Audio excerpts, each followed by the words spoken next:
On July 2025, the world received a somber notification. Malcolm-Jamal Warner, the brilliant actor best known as Theo Huxtable on The Cosby Show, had passed away suddenly at the age of 54. The news spread like wildfire. Fans, friends, and colleagues expressed heartbreak at the loss of a man who had grown up on television screens, evolving from a teenage icon into a multi-talented artist whose influence spanned generations. But what made the moment even more remarkable was what followed. Bill Cosby broke his silence. In a deeply personal statement, Cosby revealed truths about his relationship with Malcolm-Jamal Warner. Truths that were never told publicly. Behind the scenes of one of America's most beloved sitcoms lay a story of mentorship, tension, heartbreak, and ultimately, unwavering loyalty. This video is not merely a tribute to Warner's legacy, but an excavation of the emotional, complicated relationship between two men, one a legend now fallen from grace, and the other, a star who carried both light and burden in equal measure. We begin by journeying through Warner's childhood, his explosive rise to fame on The Cosby Show, and the behind-the-scenes dynamics that defined one of the most complex mentor-protege relationships in television history. Malcolm-Jamal Warner, raised by his single mother, Pamela Warner, who worked as a manager and personal secretary, Malcolm was immersed in a world of structure and ambition. His mother was determined to ensure her son had a better future. She wasn't just supportive, she was strategic, enrolling him in acting classes as early as the age of 9. From a young age, Malcolm had a spark. He was articulate, observant, and expressive. He would memorize dialogue from TV shows, mimic voices with uncanny accuracy, and perform impromptu monologues for family and friends. By the time he was 13, he had already appeared in commercials and had secured a manager in Los Angeles. His mother left her job, packed up their belongings, and moved with him to pursue the dream. That decision would change both of their lives forever. In 1984, television history was about to be made. NBC, in collaboration with comedian and educator Bill Cosby, was casting for a new sitcom centered around an upper-middle-class African-American family in Brooklyn. Cosby envisioned a show that shattered stereotypes, something that hadn't been done with such scale or seriousness in American TV. At the heart of the show was the Huxtable family, successful, smart, and full of humor. And Cosby needed the perfect son. At 14, Warner auditioned for the role of Theo Huxtable. Dressed in a denim jacket, with youthful energy and unmistakable charm, he stood out immediately. Cosby, famously meticulous about casting, reportedly looked at Warner and said, "That's Theo." The chemistry was instant. During the screen test, Warner delivered his lines with warmth and impeccable timing. He had a natural dynamic with Cosby, one that mirrored the very father-son relationship the show aimed to portray. Cosby saw in Warner not just talent, but potential. He offered mentorship from the very beginning. When The Cosby Show premiered on September 20, 1984, Warner became an overnight sensation. With over 25 million viewers weekly, the show dominated American culture. Theo's stories, his grades, his love life, his mistakes, became symbolic of a relatable, lovable teenager trying to navigate life under the guidance of a wise, if sometimes comedic, father. But stardom came with a price. As the youngest male lead on the set, Warner had to grow up fast. Filming took place under rigorous schedules, with high expectations from Cosby, who doubled as executive producer and showrunner. Cosby demanded professionalism, academic excellence, and personal discipline from his cast, especially the children. Unlike many child actors who spiraled out of control, Warner stayed grounded, thanks in large part to his mother's constant presence and Cosby's discipline. Cast members have since recalled how Cosby would sometimes pull Warner aside after scenes to give life advice, offer critiques, or quiz him on schoolwork. Warner later admitted that he didn't always understand or appreciate Cosby's rigid mentorship. "It was hard being 15 and constantly being told how to carry yourself in front of the world," he once said in a 2016 interview. "But now, I understand he was trying to protect me." Behind the camera, Warner was observing. He studied the art of timing, direction, lighting, and scriptwriting. Cosby would sometimes let him watch the editing process or sit in on production meetings. Warner wasn't just acting, he was learning how to be a complete artist. The environment wasn't always easy. With fame came pressure. Warner's adolescence was being televised to millions. Any mistake, any emotion, any awkward moment, it all played out in front of America. And as puberty hit, Warner struggled with identity, insecurity, and the search for his true voice. Cosby, meanwhile, saw Warner as a legacy. More than once, he referred to Warner as his TV son who made me proud in real life. Their bond deepened beyond the scripts. Cosby often invited Warner to dinner, on family outings, and even personal vacations. He shared stories of his own childhood, offered fatherly advice, and treated Warner with warmth and criticism in equal measure. Warner has said, "We weren't just playing father and son, we became it in some ways." But like all real relationships, it wasn't perfect. Warner sometimes chafed at Cosby's authoritarian style. He was young, curious, and hungry for freedom, while Cosby embodied control and structure. Yet, even in moments of tension, there was love. During the show's run, Cosby gifted Warner a bass guitar, a turning point that would spark Warner's lifelong passion for music. It was Cosby who introduced Warner to jazz greats like Miles Davis and Quincy Jones, who later became mentors in Warner's music career. Warner once said, "That bass wasn't just a gift, it was a door to a world I never would have entered without him." As the years went on, Cosby referred to Warner as the cast member who most resembled his actual children in behavior and ethics. There was mutual admiration, even if Warner chose to carve out his own path after The Cosby Show ended in 1992. When the final season of The Cosby Show aired in 1992, Warner was 22. Having spent 8 years of his life as Theo, the world now struggled to see him as anyone else. Warner faced what many child stars do: typecasting. Directors and producers could only see Theo Huxtable. Scripts were limited, roles often cliché, and Warner refused to take projects that didn't align with his values. "I didn't want to play a drug dealer just to prove I wasn't Theo," he said in a 2004 interview. Rather than chase roles, Warner turned inward. He began writing poetry. He played bass guitar in underground clubs. He wrote screenplays that never got produced but helped him express himself. Warner also enrolled in directing and screenwriting courses, determined to control the narrative of his own career. Hollywood, however, was not forgiving. Years passed without major roles. Warner accepted guest spots in shows like Touched by an Angel and Jeremiah, but the spotlight had faded. But he didn't fall. He didn't spiral. He didn't self-destruct like so many former child stars. Instead, he evolved. As acting roles became harder to secure, Malcolm-Jamal Warner turned fully toward another passion: music. That bass guitar Bill Cosby gifted him in the mid-1980s had never been forgotten. By the late 1990s and early 2000s, Warner had transformed himself from an actor experimenting with jazz into a serious musician. He formed a band called Miles Long, an homage to jazz great Miles Davis, and began performing at small venues across Los Angeles and New York. Warner wasn't trying to become a pop star. He was crafting music deeply rooted in jazz, funk and soul, an organic, unpolished style that reflected his inner life. He often performed with a leather bass strap slung over his shoulder, his head bowed with focus, playing long, emotional solos. Warner once said, "Music is where I go to tell the stories that don't get greenlit in Hollywood." Beyond his music, Warner emerged as a force in spoken word poetry. His performances were raw and personal. He tackled themes of race, identity, masculinity, and artistic authenticity. In 2003, he released the spoken word album Love and Other Social Issues, blending jazz instrumentation with rhythmic political prose. His influences ranged from Gil Scott-Heron and Nikki Giovanni to Prince and Curtis Mayfield. Warner didn't just read poetry, he lived it. At events like Def Poetry Jam, he was a standout, admired by younger poets for remaining true to his message. Though mainstream media wasn't watching, Warner had carved out a parallel career. One where he was no longer Theo Huxtable, but Malcolm-Jamal Warner, poet, musician, thinker. He refused to chase the spotlight. Instead, he built a quiet empire of respect among creatives who valued substance over spectacle. While he was steadily building his musical and spoken word identity, Warner's acting career experienced a quiet resurgence. In 2011, he starred alongside Tracee Ellis Ross in the BET series Read Between the Lines.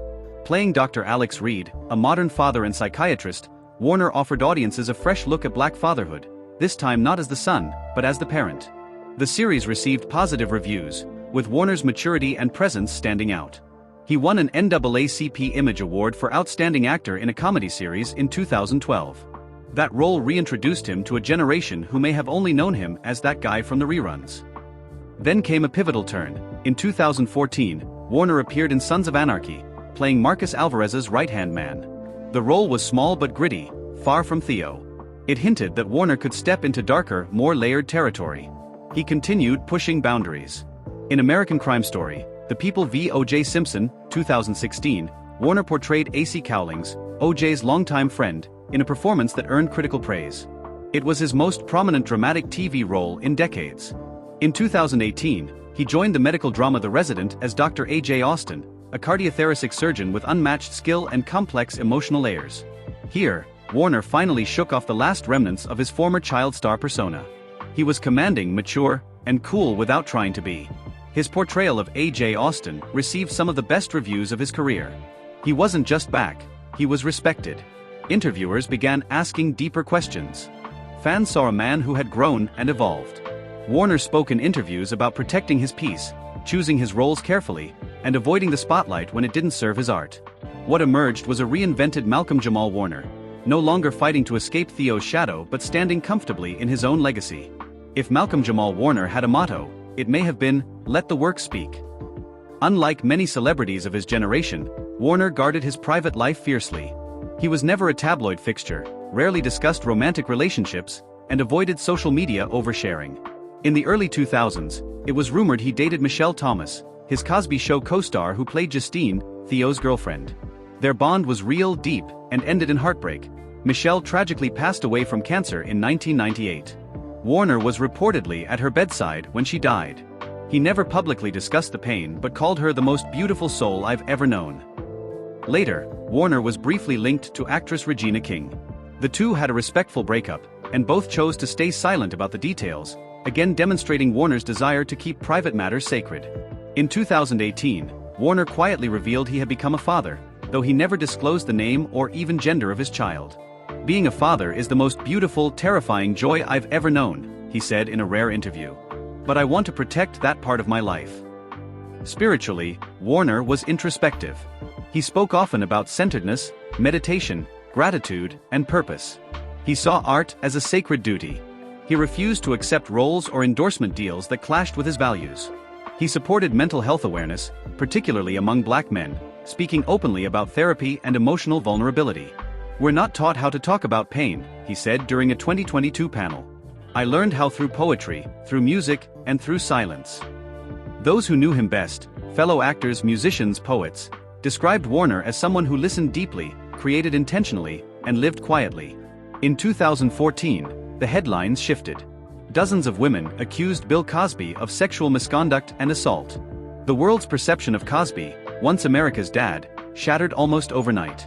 For those who grew up under Cosby's mentorship, the reckoning was personal. Malcolm-Jamal Warner was immediately approached by the media for comment. After all, he was Theo, the fictional son of the man now facing criminal trial. Warner's response was measured and restrained. "I can't ignore the gravity of the allegations," he said in a carefully worded 2015 interview.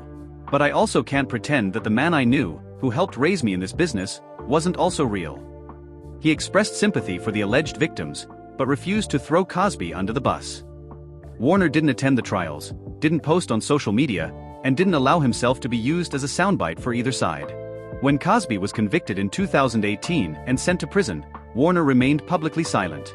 But privately, those close to him said he was deeply affected. Torn between disgust, confusion, and loyalty to a man who had once mentored him. In a 2019 podcast interview, Warner said, "There are things I still don't understand. There are truths I may never fully know. But I know I can mourn the good while confronting the terrible." It was a rare admission of complexity in an age of black and white judgments. Warner didn't defend Cosby, but he refused to erase the history they shared. Between 2023 and 2025, Malcolm-Jamal Warner entered what many consider the creative peak of his life. He was preparing to release a jazz fusion album blending live instrumentation with spoken word, an ambitious double LP titled Echoes Between Worlds. He had also signed on as a director for a Netflix docuseries focused on Black fatherhood in America, drawing on his own experiences from both The Cosby Show and real life. He had recently returned from Ghana, where he spent time reconnecting with African roots, collaborating with local artists, and reflecting on legacy. "I'm more Malcolm now than I've ever been," he told a close friend. "Less Theo, more me." Health-wise, Warner had reportedly been dealing with undisclosed heart issues, something he kept private. He scaled back travel, spent more time with family, and slowed the pace of his creative output. In early July 2025, Warner was set to give a spoken word performance in Atlanta, but canceled last minute due to exhaustion. And on July 20, 2025, he was found dead near Cockles, a beach in Limon, Costa Rica. The news stunned the world. Tributes poured in, from Hollywood stars, musicians, fans. His mother, now in her 80s, issued a brief statement: he lived on his own terms. He left behind truth, love, and art. But what caught everyone off guard was what followed, a rare, emotional public statement from Bill Cosby, a man who had vanished from the public eye, about the boy he once called son. Cosby, now 88, was about to reveal the shocking truth he had kept hidden for decades. After Warner's death, the world was surprised when a statement was released from Bill Cosby. In an audio recording aired by NPR and later broadcast, Cosby's trembling voice filled the air. "Malcolm was my son. Not by blood, but by spirit. I've never felt a pain quite like this. I can still hear him laughing in my house like it was yesterday." Despite their complicated legacy together, due to Cosby's criminal accusations and trial, Warner had remained quietly respectful, never publicly condemning the man who had launched his career. And Cosby remembered that. He was there when everyone else disappeared. He'd send handwritten notes, call my wife Camille, even visited me when no one else would. In his emotional tribute, Cosby called Warner the best part of the Cosby Show and the legacy I'm proudest of. Cosby recounted an unreleased story. "There was a time years ago, I was ready to give it all up. Malcolm sat with me for 3 hours, didn't say much. Then he handed me a poem he'd written. It was about the weight of being black and seen but not heard. He said, 'You're still heard, Bill. Whether you like it or not.' That poem saved me." The statement stunned listeners. No one expected Cosby, who had remained silent and reclusive for years, to speak with such vulnerability. In a follow-up interview aired exclusively on PBS, Bill Cosby offered revelations that shook the narrative surrounding their friendship. "People thought he distanced himself from me. But in truth, he was always there. Just not on camera. He protected me when the world didn't." Cosby revealed that Warner had visited him multiple times during his imprisonment in Pennsylvania. "He didn't agree with everything I did. But he understood I was human. That mattered more than anything." Among the revelations was the existence of a stack of personal letters Warner had written Cosby between 2017 and 2024. One of the most striking lines from a 2021 letter read, "I can't condone what you've done, but I can't abandon the man who gave me purpose."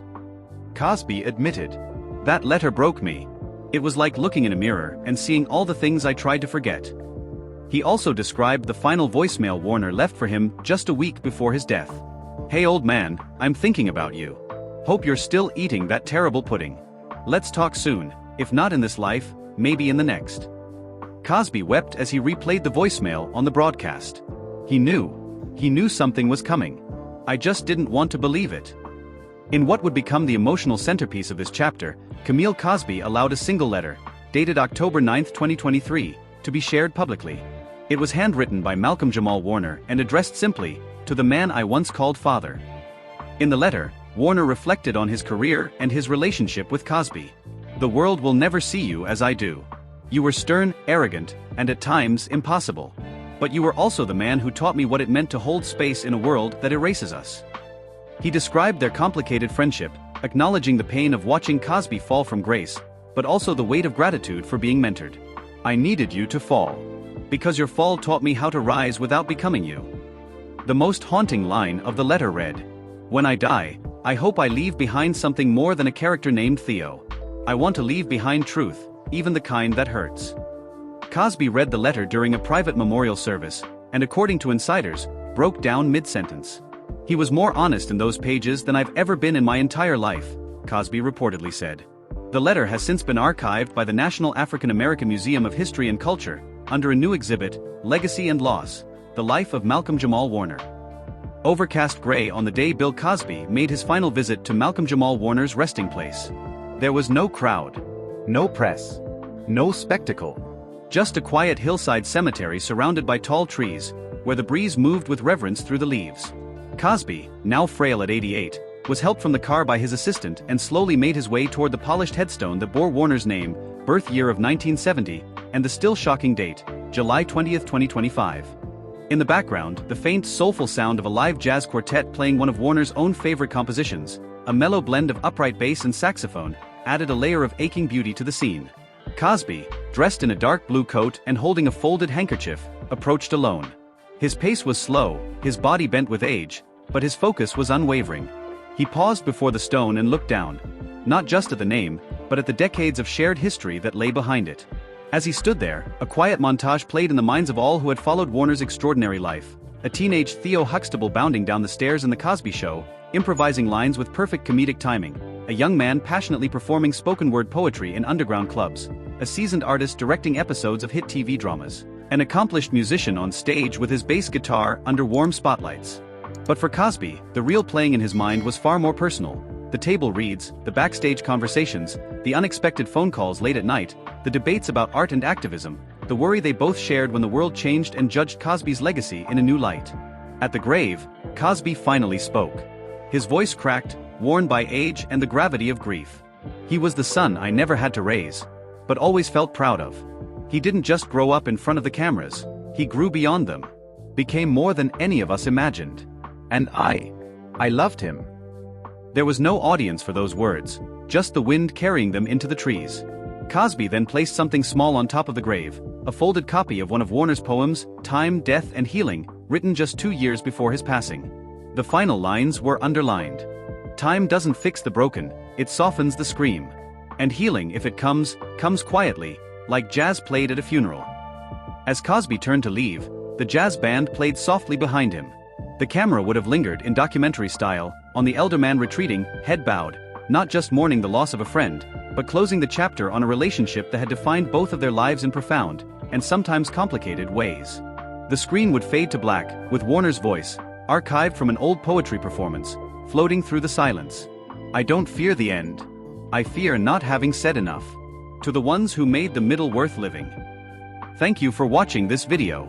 If you found it insightful, please like this video and subscribe to our channel for more exclusive content. Don't forget to hit the notification bell so you never miss an update. Your support means the world to us. See you in the next video.